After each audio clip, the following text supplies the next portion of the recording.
Kenya tumempoteza kiongozi shubavu ambaye kufeel hii faka ni yenye Raila amewacha ni ngumu sana.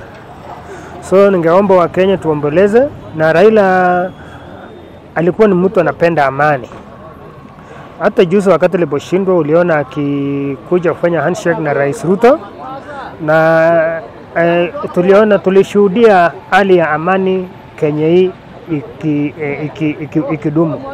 So ningeomba wa Kenya tumuombeleze kiongozi wetu ambaye ametuacha kwa amani, na tujue siku moja hata sisi pia tuko kwa njia ya kwenda. Raila alipigania kwanza kuna session ambayo tulipata demokrasi ya Kenya.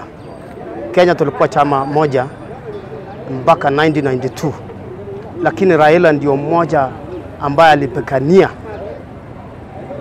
mpaka ikafika wakati pia yeye aliingia chela kwa sababu ya kukomboa Kenya yetu.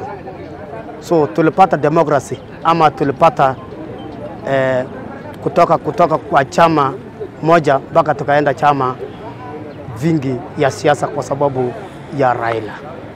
Tunakumbuka Kenya tulikuwa na shida mwaka 2007.